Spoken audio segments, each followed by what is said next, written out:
Hi friends, আবার নতুন একটা ভিডিও নিয়ে তোমাদের সামনে হাজির হয়েছি। সেটা হচ্ছে joining into simple sentence using perfect participle part 3।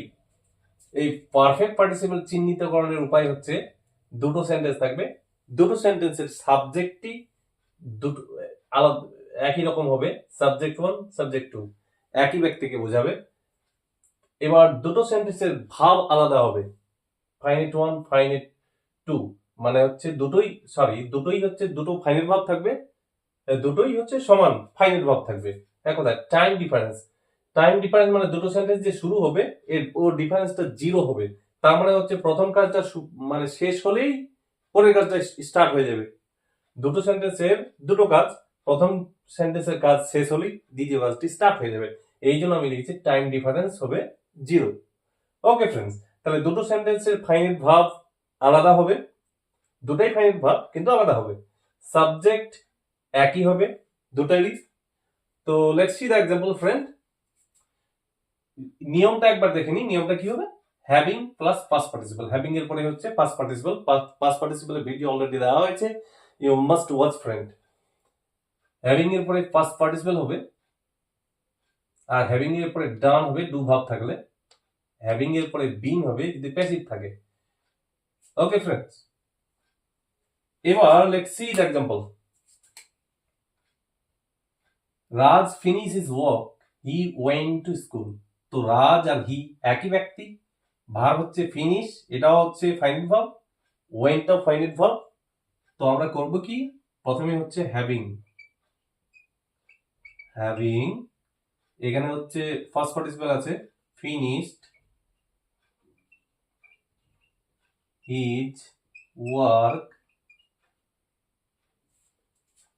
হি মানে হচ্ছে রাজ, তো রাজ লিখে নিলাম, রাজ went to school।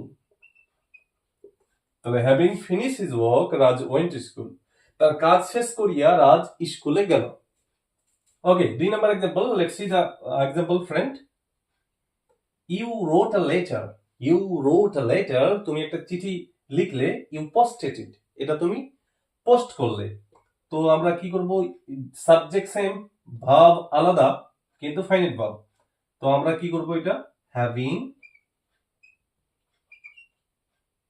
রোডটা হবে রিটেন, হ্যাভিং রিটেন মানে 3 number form. A letter, having written a letter, comma, subject হচ্ছে you posted it. Hope you understand, friend? Third example. She did the work, she went home. এটা do verb আছে, do verb 3টা, do does did. তো আমরা করব কি, প্রথমে হচ্ছে হ্যাভিং, এই যে এখানে হ্যাভিং আছে, হ্যাভিং এর পরে ডান দেওয়া আছে ডু ভার্ব, যেহেতু ডু ভার্ব আছে তাই। তো হ্যাভিং